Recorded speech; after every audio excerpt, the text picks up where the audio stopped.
పరుచూరి గోపాలకృష్ణ పాఠాలను పలుకులను అనుసరించండి. కొత్త పలుకుల కోసం, కొత్త పాఠాల కోసం పక్కనే ఉన్న గంటను నొక్కండి.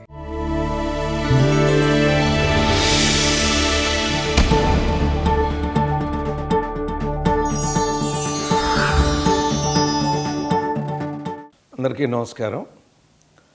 పరుచూరి పాఠాల్లో భాగంగా కథ ఏ లక్షణాలతో రాసుకోవాలి, సంభాషణ రాసేప్పుడు ఏ జాగ్రత్తలు తీసుకోవాలి చెప్పుకున్నాం మనం. అలాగే ఒక కథ సృష్టింపబడాలంటే దాంట్లో ముఖ్యమైన ఇంటికి స్తంభాలు ఎలాంటియో కథకి పాత్రలు అలాంటివి. సో ఈ పాత్రల క్రియేషన్లో కూడా మనకి మన థీసిస్ ప్రకారం 33 పాయింట్లు రాసుకున్నాం. మళ్ళీ మీకు ఒకటే మాట చెప్తున్నానండి, అన్నీ రూల్స్ ప్రకారమే నడవు. రూల్స్ ప్రకారం నడవకపోయినా విజయం పొందుతారు. కానీ రూల్స్ ప్రకారం నడవటం ఎందుకంటే అపజయం తక్కువ వస్తుంది, పద్ధతిలో వెళ్ళినట్టు అనమాట. అంటే కాలికి చెప్పులు లేకుండా కూడా నడవచ్చు, చెప్పులతో నడవచ్చు. ఏ రాయి గుచ్చుకోకుండా, ఏ ముళ్ళు గుచ్చుకోకుండా ప్రయాణం చేసేస్తాం కదా. అలాగే చెప్పు ఉందనుకోండి, ఒకవేళ రాయి ఉన్నా ముళ్ళు ఉన్నా మనం ఏం చేయదు. అవే లక్షణాలు తెలుసుకుని చేయటం అనేది చెప్పులతో నడవటం లాంటిది అనమాట, అంతే. ఎందుకని మనాళ్ళు అంటారు చూడండి, గెరిటి ఉండగా చెయ్యి ఎందుకు కాల్చుకోవటం అని. ఉడికిందో లేదో చెయ్యి పెట్టేందుకు చూడటం, అలా తీసి కొంచెం చల్లారినాక అలా వేసి చూస్తారు స్త్రీలు, మెత్తబడిందా ఏదైనా చూసుకుంటారు కదా. అలా దానికి కూడా ఒక మార్గం ఉంటుంది, ఇది మనం తెలుసుకోవాలి. మొట్టమొదటి రూలు, పాత్ర పేరేంటి. ఏంటి సార్ ఇది కూడా ఒక పెద్ద లక్షణమా? క్యారెక్టర్ క్రియేట్ చేస్తే పాత్రకి ఏదో పేరు పెట్టుకుంటారు. మీరు చూస్తే వేణు, గోపి, రాము ఇవే ఉండేయండి ఒకప్పుడు హీరోల పేర్లు. పాత సినిమా ఏదైనా చూడండి, కళ్ళు మూసుకునింటే వేణు, రాము, గోపి వినపడతా ఉంటాయి మీకు. మేము ముందడుగులో బాలగంగాధర తిలక్ అని పెట్టగానే, చూడు బాలగంగాధర తిలకు అని రావుగోపాల్ ఏంటండి అయ్యా కొత్త పేర్లన్నీ పెట్టేస్తున్నారు. రెడ్డప్ప అని, కుప్పుస్వామి అని, ఇలా గమ్మత్తు అయిన పేర్లని మేము పెట్టుకొచ్చాం. అందుకాదు ఈ రూల్ ఎందుకు చెప్తున్నానంటేనండి, మీకు పేరుని బట్టి మనకి ఒక్కోసారి సమరసింహారెడ్డి, ఇదే రూములో చెంగల వెంకటరావు వచ్చి సమరసింహారెడ్డి వద్దు, అప్పుడు ఇంకా మాకు కొంత డబ్బు ఇవ్వాలి, ఆయన బ్యాలెన్స్ ఉంది సినిమాలో, ఆ డబ్బులు మీకు ఇచ్చేసేస్తాను ఇవాళ, ప్లీజ్ అండి సమరసింహారెడ్డి బదులు ఇంకో టైటిల్ చెప్పండి అన్నాడు. కావాలంటే ఈ డబ్బు మాకు ఇవ్వటం మానేయండి, సమరసింహారెడ్డి మాత్రం మార్చొద్దండి అన్న. ఏంటి సార్ డిస్ట్రిబ్యూటర్లు అందరూ కంగారు పడుతున్నారు, ఒక కమ్యూనిటీ పేరు వస్తే ఎట్లా అందరూ మిగతా కమ్యూనిటీ వాళ్ళు చూడరని. అదే ఉండదు సార్, మీరు సమరసింహం అని పెట్టవచ్చు, సింహం చంపేస్తుంది. కానీ సమరసింహారెడ్డి చివరిలో చంపట్లేదు, క్షమిస్తున్నాడు. కాబట్టి it is a character, this is a story of Samarasimha Reddy. అది మీరు అర్థం చేసుకోండి అన్న.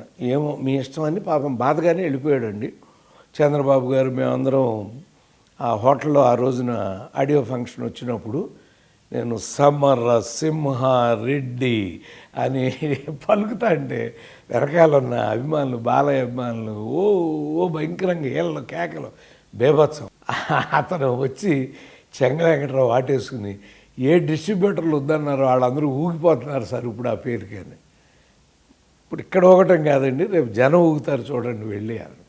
నిజంగా ఆంధ్రప్రదేశ్ మొత్తం ఆ రోజున, ఇటు తెలంగాణ, అటు ఆంధ్ర, అటు రాయలసీమ అలా ఊగిపోయింది అంతే. సమరసింహారెడ్డి అనే సినిమా ఒక చరిత్రను సృష్టించిందండి. అంటే ఏంటి, ఆ పేరు ఒక సౌండ్, అందులో ఒక సింహం ఉంది, సమరసింహారెడ్డి పలుకుతంటే సౌండ్ ఉందండి. దీంట్లో మీరు పాత్ర గురించి చెప్పేప్పుడు రావణ బ్రహ్మ సినిమా చూసి ఉంటారు చాలామంది. అందులో లక్ష్మి గారి పేరు మేము పెట్టింది సీత, సెన్సార్ ఒప్పుకోలేదండి. ఎందుకని, రావణ బ్రహ్మని అతన్ని పిలిచి అతను భార్య పేరు సీతని మీరు ఎలా పెడతారని సెన్సార్ మమ్మల్ని. అందుకే ఇప్పుడు మీరు చూస్తే గీత అని వేరే మళ్ళీ డబ్బింగ్ చెప్పించుకోవాల్సి వచ్చింది మేము. అంచేత పేరు పెట్టేప్పుడు, ఆర్టిస్ట్కి ఒక పేరు పెట్టేప్పుడు మీరు గుర్తుపెట్టుకోవాల్సింది ఏంటంటే, రేపొద్దున ఒక రౌడీ క్యారెక్టర్ మీరు క్రియేట్ చేసి గాంధీ అని పెడితే ఒప్పుకోరండి. ఎందుకని, ఒక రౌడీ ఎలిమెంట్కి నువ్వు మహాత్మా గాంధీ పేరు ఎలా పెడతావు అని పోట్లాడతారు. ముఠామేస్త్రి అనుకుంటా, యేసు అని పిలుస్తా అంటే కొంతమంది నన్ను అడిగారు, సార్ అదేంటి సార్ యేసు యేసు అని అలా అలా పిలిపించారంటే, ఏమయ్యా వెంకటేశ్వర్లు అని దీంట్లో పిలిపించలేదా సుందరకాండలో? దేవుళ్ళ పేర్లు మనుషులు పెట్టుకుంటున్నాం, మనం పెట్టుకుంటున్నప్పుడు ప్రేమగా పిలుచుకుంటాం. ఒరే గోపాలకృష్ణ అంటాడు మా నాన్న, మరి గోపాలకృష్ణ పేరు పెట్టుకుని ఒరే అని అనకూడదు కదా. అది మనం దేవుళ్ళ పేర్లు పెట్టుకోవడమే తప్పు అప్పుడు అని చెప్పాను నేను అప్పుడు. ఏమైనా ఇవన్నీ కూడా ఇలాంటివి వస్తాయి కాబట్టి నువ్వు మంచి పాత్రకి మంచి పేర్లు. ఇప్పుడు ఒక సినిమాలో బ్యాడ్ క్యారెక్టర్కి ఓ సీతో జానకో లక్ష్మో అలా పెడితే ఒప్పుకోరండి, సెన్సార్ వాళ్ళు ఒప్పుకోరు, ఆడియన్స్ కూడా ఇదేంటి చాలా బ్యాడ్గా ఉంది. వాళ్ళకి ఎలాంటి పేర్లు కావాలంటే వాళ్ళకి అలాంటి పేర్లు, ఒక శూర్పణఖ ఇట్లాంటివి ఎతుకుతారండి, కైక మందర ఇలాంటి పేర్లు పెట్టమని కోరుకుంటారు. ఎందుకంటే వాళ్ళకి చరిత్రలో తెలిసినటువంటి పేర్లు. కాబట్టి పాత్ర పేరు అనేది మీరు దాన్ని పెట్టేదాన్ని పెట్టే ఒక అందం ఉంటుందండి. ఒక అందం పాత్రని బట్టి ఆ పాత్ర యొక్క నేపథ్యం ఏంటి, ఆ పాత్రకి ఆ పేరు సరిపోతుందా లేదా అనేది ఫస్ట్ పాయింట్. మీరు రాసేప్పుడే ఆ పాత్ర పేరేంటి, హీరో పేరేంటి, హీరో ఇప్పుడు అదే ప్రతిధ్వని ఉందనుకోండి, ఝాన్సీ అన్నామండి, అంటే ఝాన్సీ రాణిలాగా ఈవిడ పోరాడగలదని. అలాగే వైజయంతి అన్నాం అక్కడ కర్తవ్యంలో. ఎందుకన్నామండి వైజయంతి అంటే ఒక సౌండ్ అండి. శాంభవి ఐపీఎస్ ఎందుకు పెడతాం అట్లాంటి పేర్లు? అలాగే శారద గారికి యశోధర, వసుంధర ఇలాంటి పేర్లు సౌండ్లు బాగుంటాయండి. అలా ఒక పాత్ర పేరు పెట్టేప్పుడు ఫస్ట్ పాయింట్ మీరు గుర్తుపెట్టుకుని, ఈ సినిమా నేను రాస్తున్నాను, ఈ కథలో ఏ పాత్రకి ఎలాంటి పేరు పెడుతున్నాను నేను అనేది మీరు తప్పనిసరిగా గమనించండి. పాత్ర ఆడ మగ అంటే నువ్వు ఎన్ని ఆడపాత్రలు సృష్టిస్తున్నావు, ఎన్ని మగ పాత్రలు సృష్టిస్తున్నావు. మొన్న మనం చెప్పుకున్నప్పుడు నేను చెప్పాను, ఆడది సినిమాలో టప్మని ఒక అద్భుతమైన రచయిత్రి వాల్గా గారు అంది, మీరు ఎంత శాడిస్టులు ఏంటండి అని. నేను శాడిస్ట్ని ఏంటమ్మా అన్న. ఆ అమ్మాయి మోగది ఏడుస్తుంది పాపం, ఒక్క మగాడు కూడా ఆ అమ్మాయిని ఓదార్చేవాడు ఉండడా సినిమాలో అందండి. అప్పుడు ఆలోచిస్తే ఒక్క మగ పాత్ర కూడా ఆ సినిమాలో మంచిది లేదని అర్థమైపోయింది. సినిమా దెబ్బతింది. కాబట్టి మీరు గుర్తుపెట్టుకోవాల్సింది ఏంటి, నువ్వు సృష్టిస్తున్న పాత్రలన్నీ, అందులో ఆడపాత్రలన్నీ, మగ పాత్రలన్నీ, ఈ పాత్రల్లో మంచి పాత్రలన్నీ, దుష్ట పాత్రలన్నీ, ఇవన్నీ కూడా నువ్వు నిర్ణయించుకోవాలి. పాత్ర వయసు ఏమిటి? ఎందుకంటున్నావంటే ఆ పాత్రను నువ్వు తీర్చిదిద్దేప్పుడు చిన్నపిల్లాడిని ఒక్కోసారి ఎక్స్ట్రా మాటలు మాట్లాడిచ్చేస్తూ ఉంటారు. అలాగే చదువుకోని వాడు గబిక్కిని అతనికి తెలియని పురాణాలు అవి చెప్పేస్తూ ఉంటాడు. వజ్రాయుధంలో ఈ చరిత్రేశ్వరతో రాసిన డైలాగ్ తేడా మీరు చూస్తే అర్థమవుతుందండి. అక్కడ చదువుకున్న పిల్లాడు మాడుతున్నాడు కాబట్టి, కనురెప్ప కిందికి దిగితే వినయం, పైకి లేస్తే విప్లవం, రెప్పపాటు దూరంలో దోపిడీ జరిగిపోతుందని అక్కడ రాసి, అదే ఒక పని చేసుకునేటువంటి శ్రామికుడి పాత్ర ఏందిరా నోరు లెగుస్తుందంటే, పేదోడికి నోరు ఉంటుంది బాబు, ఆకలేసినప్పుడు అమ్మ అంటది, కోపం వచ్చినప్పుడు నీ అమ్మ అంటది అంటాడు. అంటే అతని రేంజ్ అది, అతను శ్రామికుడు, అతను అలాగే మాడతాడు. గబిక్కిన ఆ పాత్ర దగ్గరికి వెళ్ళి కనురెప్ప కిందికి దిగితే అంటే నవ్వేస్తావు థియేటర్లో. ఎందుకని ఆ పాత్ర అలా మాట్లాడకూడదు. కాబట్టి పాత్ర వయసు ఏమిటి, పాత్ర ఏం చేస్తుంది అనేది కూడా లోపలికి వెళ్ళినాక దాని వృత్తి ఏంటి, ఇవన్నీ మనకు లోపల వస్తాయండి. మళ్ళీ అలా ఎలా కనిపిస్తుంది పాత్ర, శారీరక సౌష్ఠవం ఏంటి. ఇప్పుడు సన్నగా రమణారెడ్డి గారు ఉన్నాడు, ఇలా ఉన్నాడు, అతనికి భీముడు అని పేరు పెడతారా మీరు? పెడితే నవ్వుతారండి థియేటర్లో, ఈడు భీముడు ఏంట్రా అని. అంతేగా మొదటి పాత్ర ఫస్ట్ పాయింట్కి దీనికి మళ్ళీ లింకు. ఆ సౌష్ఠవం నిజంగానే ఒక అందమైన హీరోయిన్కి పెట్టినటువంటి ఒక అద్భుతమైన పేరుని ఆ లావుగానో నల్లగానో సూర్యకాంతంకో ఛాయాదేవికో పెట్టలేమండి మనం. పెడితే నవ్వుతారు థియేటర్లో. అందుకని ఆ శారీరక సౌష్ఠవం ఒకటి, అంటే ఆ పాత్ర యొక్క శారీరక సౌష్ఠవాన్ని బట్టి నువ్వు ఆ పాత్రని, అదే మనకి నవలనుకోండి చక్కగా రాస్తారండి, భీముడు ఎంత ఛాతీతో, ఎంతంత మీసాలతో, ఎంతంత కండలతో అన్ని మణుగులు బరువు ఉన్న గదని భుజాన్ని వేసుకున్నాడు అనగానే మీకు ఒక పాత్ర అలా కనపడుతుంది. కానీ ఇక్కడ అలా రాసుకోవడానికి కుదరదండి. ఎందుకని తెర మీద మీకు ఆయన కనపడుతున్నాడు. తెర మీద రమణారెడ్డి గారిని అలా నిలబెట్టేస్తే ఎగతాళి అవుతుంది తప్ప నిజం అవుతుంది. అందుకని ఆ సౌష్ఠవం ఏమిటి, ఆ శారీరక సౌష్ఠవాన్ని బట్టి ఆ పాత్రని మీరు తీర్చిదిద్దాలి. తాను ఎలాంటి వ్యక్తిని ఆ పాత్ర ఆలోచిస్తుంది. అంటే ఏంటంటే ఆ పాత్రలోకి మీరు పరకాయ ప్రవేశం చేయాలండి. ఆ పాత్రలోకి మీరు పరకాయ ప్రవేశం చేయాలి. లేకపోతే ఆ పాత్ర గుణం రాదు. నేను దేవుణ్ణి పూజ చేయలేదు చానాళ్ళు, కానీ అప్పుడు కూడా దేవుడి డైలాగులు చాలా మంచి డైలాగులు రాసేవాడిని. ఎందుకని ఆ పాత్ర దేవుణ్ణి ఆరాధిస్తాను. కాబట్టి ఆ పాత్ర ఏమి ఆరాధిస్తుందో దానిలోకి మనం వెళ్ళి ఆ పాత్ర తన గురించి తాను ఏం భావిస్తుందో మనం అది చెప్పదు. క్రియేటర్ నువ్వు సృష్టించావు ఆ పాత్రని, కాబట్టి నువ్వే తెలుసుకోగలిగేటువంటి పరిస్థితిని క్రియేట్ చేసుకోవాలి. ఆ పాత్ర యొక్క తన గురించి తను ఏం ఆలోచిస్తుంది అంటే ఆ పాత్ర తను ఏమవ్వాలని కోరుకుంటుంది, వాళ్ళకి కీడు చేయాలని కోరుకుంటుందా, వాళ్ళకి మేలు చేయాలని కోరుకుంటుందా అనేది కూడా నువ్వు కనిపెట్టి పొరపాటు రాస్తే ఈ పాత్ర అలా చేయడం బాగాలేదండి అంతే. ఆ పాత్ర అలా చేస్తే నీకు నచ్చలేదు ప్రేక్షకుడి కంటే నువ్వు ఆ పాత్రను సృష్టించినప్పుడు ఆ పాత్ర నైజంలోకి నీ యొక్క బుర్రని నువ్వు రచయితగా పంపించలేదు అని అర్థమండి. ఆ తర్వాత ఒకవేళ ఆ పాత్ర యవ్వనంలో ఉంటే ఆ పాత్ర సంబంధాలు ఎలా ఉంటాయి అంటే రకరకాల పాత్రలు హీరోయినే కాకుండా హీరోకి చెల్లెలు ఉండొచ్చు, హీరోయిన్కి బ్రదర్ ఉండొచ్చు, లేదా పక్క పాత్రలు ఇంకా కొన్ని ఉండొచ్చు. వాటికి కొన్ని సంబంధాలు ఉంటాయండి. అంటే ఈ పాత్ర కొంతమంది మీరు చూస్తే తల్లిదండ్రుల నుంచి ఎలూఫ్గా ఉంటారు. మాకు ఒక్కాంతం వంశీ కథలు మీరు గమనిస్తా అంటే భలే సృష్టిస్తూ ఉంటాడు. ఒకడేమో తండ్రిని బాగా ప్రేమించే పాత్రలాగా ఉంటాడు. మీరు అశోక్ తీసుకున్న, మన ఇదేంటి రేసుగుర్రం తీసుకున్న, ఇలాంటి కథలు తీసుకుంటా అంటే ఆ ఒకాంత వంశీ కథల్లో ఒక కొడుకు తల్లికి దగ్గరగా ఉండి తండ్రికి దూరంగా ఉంటాడు, ఒక కొడుకేమో తల్లిదండ్రుల ఇద్దరికి దగ్గర, అంటే అలా క్రియేట్ చేస్తాడు అతను. అంటే మీరు అబ్జర్వ్ చేస్తా అంటే ఏ రచయిత ఎలా సృష్టిస్తున్నాడు ఆ పాత్రను అనేది కూడా మీకు అర్థమవుతూ ఉంటుందండి. తల్లిదండ్రులతో ఎలా ఉంటుంది ఆ పాత్ర, behaviour of that character with the parents. ఈ పేరెంట్స్తో బిహేవియర్ ఎలా ఉంటుందో, అంటే తల్లిదండ్రులతోనే బాగా ఉండలేనాడు సమాజంతో ఎలా ఉంటాడు అంటారు మీరు. కానీ మరి రేసుగుర్రంలో అర్జును సమాజంలో చాలా బాగుంటాడుగా, అతను వాళ్ళందరూ ప్రేమిస్తున్నారుగా అతను హీరోగా. అంటే సమాజాన్ని ప్రేమించేవాళ్ళు, కుటుంబాలని ప్రేమించేవాళ్ళు.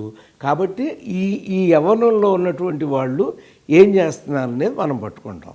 అలాగే సోదరులతో సంబంధ బాంధవ్యాలు ఎలా ఉంటాయి. ఒకవేళ సోదరులు అంటే సహోదరి, సోదరుడు అంటే సోదరుడు కూడా రెండూ అవుతాయి.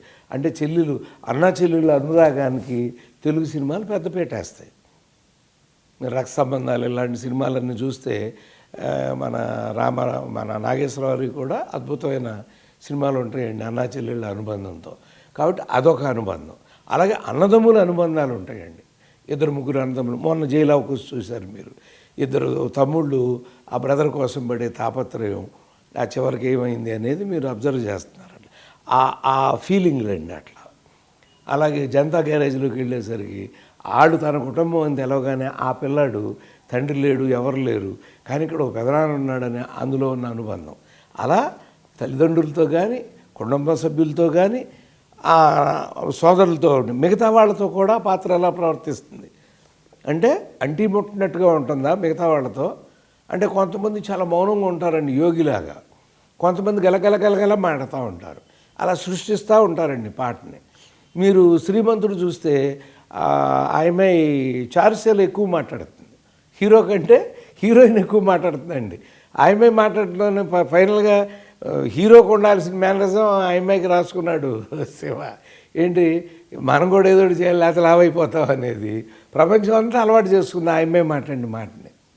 కాబట్టి ఈ సంబంధ బాంధవ్యాలు అనేవి ఎలా ఉంటాయని ఎదుగుతున్న కొద్దీ పాత్ర అలా ఉంది. అంటే ఒకవేళ నువ్వు ఒక చిన్న పాత్రను సృష్టించి ఆ పాత్ర యవ్వనమో లేకపోతే వృద్ధాప్యం దాకా వెళ్ళే కథ కొన్ని ఉంటాయి. లేదు చిన్నతనం నుంచి యవ్వనం దాకా వచ్చి ఆగిపోయే కొన్ని ఉంటాయి. యవ్వనంలో ప్రారంభమై వృద్ధాప్యానికి వెళ్ళే పాత్రలు కొన్ని ఉంటాయి. అప్పుడు ఎలాంటి బిహేవియర్ ఉందనేది చూసుకోవాలి మనం. ఎంతవరకు చదువుకున్నది, పాత్రకి ఎడ్యుకేషన్ ఉందా. ఎందుకంటే if you want to create 22 characters, ప్రతి క్యారెక్టర్ని మీరు డివైడ్ చేసుకోవాలండి. ఈ పాత్ర చదువుకుందా లేదా, ఈ పాత్ర చదువుకోకపోతే వేరే సంభాషణలు ఉంటాయండి. ఇప్పుడు మీరు సీరియల్స్ చూస్తూ ఉంటారు, హీరోయిన్లు కూడా చాలా యాస మాట్లాడుతూ ఉంటారు. చూశాను బాబు అది ఇదని, మార్చవచ్చు కదా అనుకుంటారు మీరు. కానీ ఆ అమ్మాయి ఎవరు పనిచేస్తుంది, పని మనిషి అలాగే మాట్లాడుతుంది కాబట్టి ఆ పాత్ర ధర్మాన్ని వాళ్ళు ఇది చేస్తున్నారు. దాన్ని మారవాలంటే ఏం చేస్తారు, ఎప్పుడో ఈ అమ్మాయికి చదువు వచ్చినట్టు చూపించి చదువుకుందని చెప్పి భాష మార్చుకుంటారు ఎప్పుడుకో. కానీ పాత్ర మాత్రం తను విద్యను బట్టే మాట్లాడాలి. తను ఏమి మాట్లాడుతుందో ఆ విద్యను మించి మాట్లాడకూడదు. తను పాడే పాట కూడా మీకు మన విజయశాంతి లాలు దర్వాజ కాడ అని పాడేసింది. ఎందుకంటే తెలంగాణ బేస్డ్గా ఉన్నటువంటి అమ్మాయి కాబట్టి ఆ భాష ఆ పదాలన్నీ అమ్మాయి కూర్చొని చెప్పి ఆ పాటల రచయిత అలా రాసుకున్నాడు పాటని. అలా పసితనపు అలవాట్లు ఏంటి అంటే చిన్నతనంలో ఎలా ఉండేది మీరు అబ్జర్వ్ చేస్తేనండి. చిన్నప్పుడు అల్లరి చేసే నేను చిన్నప్పుడు మా అమ్మ నాన్న దృష్టిలో నేను అసలు 7వ తరగతి అన్నా దాటుతానా అని అనుకున్నారండి. చిన్నప్పుడు అలా ఉండేవాడిని. ఇప్పుడు నేను డీలీట్ సబ్మిట్ చేసి డాక్టర్ ఆఫ్ లిటరేచర్ దాకా వస్తున్నానంటే అది ఏంటో అర్థం కాదు. అంటే ఆ పాత్ర అలాగే లేదు. ఆ చిన్నప్పుడు 10 ఏళ్ల వయసు అప్పుడు అతను మొద్దు, చదువుకోవటం ఇష్టం లేదు, ఆడుకోవటం ఇష్టం అది. కానీ అదే పాత్ర మెల్లమెల్లగా he was motivated by his mother. నా తల్లి ఓ జిజియాబాయి లాగా నా బ్రెయిన్ని ఫీడ్బ్యాక్ చేసేసి చదువుకోవాలనేటువంటి జ్ఞానాన్ని ఆ తల్లి ద్వారా నేను తెలుసుకుని ఇంత చదువుకున్నాను అనమాట. అలా పసితనపు అలవాట్లు ఏంటంటే అలాగే ఉంటాయా, మారతాయా? చిన్నప్పుడు దొంగలాగా ఉన్నాడు, పెద్దడైనాక మారొచ్చండి. ఇప్పుడు ధ్రువ నక్షత్రం సినిమాలో అన్నదమ్ములిద్దరిలో ఒకడు పోలీసు అవుతాడు, ఒకడు స్మగ్లర్ అవుతాడు. అయినంత మాత్రాన ఆవిడ కొడుకులు కాకుండా పోరు కదా.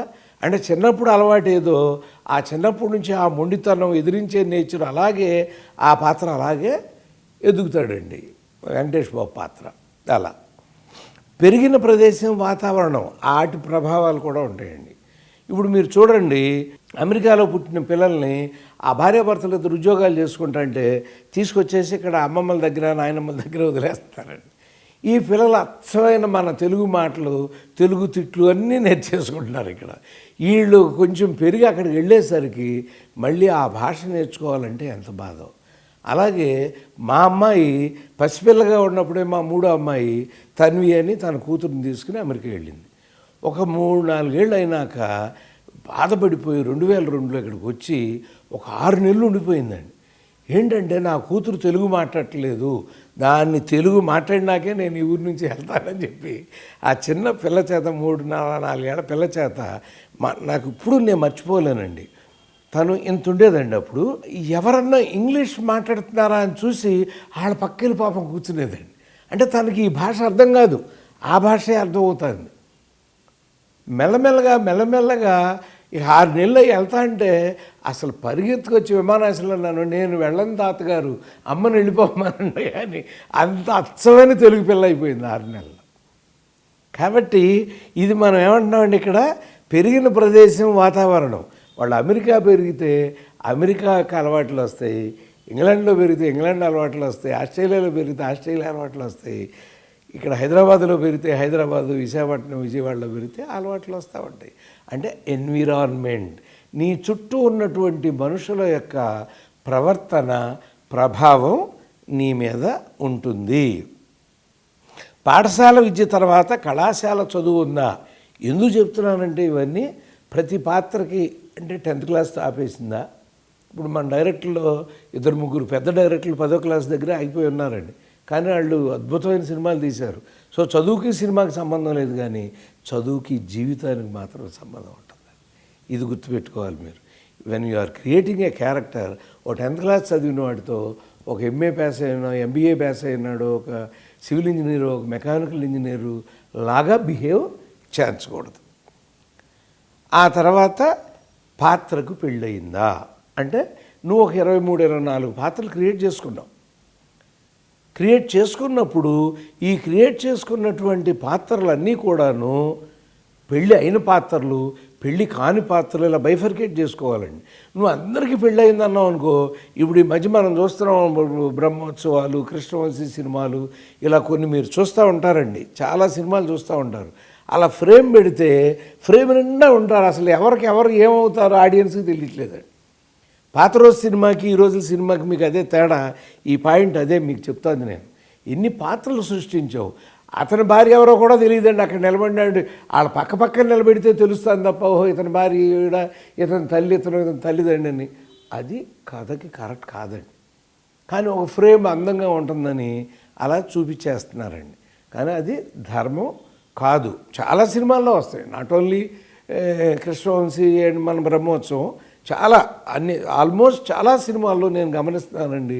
మన త్రికూరి శ్రీనివాస్ గారి సినిమాల్లో కూడా కొన్ని పాత్రలు ఎక్కువే ఉంటాయి. అన్ని పాత్రలు అక్కర్లేదేమో అని అనిపిస్తూ ఉంటుందండి ఒక్కొక్క సినిమా చూస్తున్నప్పుడు. కాబట్టి పాత్రకి పెళ్ళయిందా లేదా అన్నప్పుడు పెళ్ళి కాకుండా ఉంచితే నీకు తక్కువ పాత్రలు అయిపోతాయి. అందరూ పెళ్ళిళ్ళు చేసావనుకో మళ్ళీ వాళ్ళకి పిల్లలను చూపించాలి, మళ్ళీ 1, 2, 3 స్థాయిల్లో పిల్లలు, అంటే ఫ్రేమ్ పెడితే గ్రూప్ ఫోటో శుభం షాట్ లాగా ఉంటాయి. అది పాత్ర ప్రేమలో పడిందా, పాత్రకి పెళ్ళయిందా ఒక ప్రశ్న అండి. పాత్ర ఇవి హీరో హీరోయిన్లకు కూడా సంబంధిస్తాయండి. పాత్రకి పెళ్ళైతేనేమో భార్యాభర్తలు కథ రాసుకుంటావు నువ్వు, అంటే రామాయణానికి దగ్గరికి వెళ్తావు. పాత్ర ప్రేమలో పెడితేనేమో కృష్ణుడు రుక్మిణిలాగా లవ్ స్టోరీలు రాసుకుంటావు, అంతే కదా, సంయుక్త లవ్ లాగా అలా రాసుకుంటావు కథలు. కాబట్టి పాత్రకి పెళ్ళైతేనేమో ఒక కథ రాసుకుంటావు, అంటే హీరో హీరోయిన్. అలాగే మిగతా వాళ్ళకు కూడా పెళ్ళైన పాత్రలు, పెళ్లి కాని పాత్రలు ఉంటాయి. ఇప్పుడు మీరు గ్యాంగ్ లీడర్ సినిమా చూస్తే పెళ్ళయ్యే వరకు ఒక రకంగా ఉంటారు అన్నదమ్ములు, ఆ తర్వాత శరత్ కుమార్ గారి పాత్ర టోటల్ మారిపోతుంది భార్య వచ్చినాక. సో పాత్రకి పెళ్ళైతే ఆ నేచరు, ఆ మామ జనార్దన్ గారు, సుమలత గారు వాళ్ళ క్లచెస్లోకి ఆ పాత్ర వెళ్ళిపోతుందండి మళ్ళీ.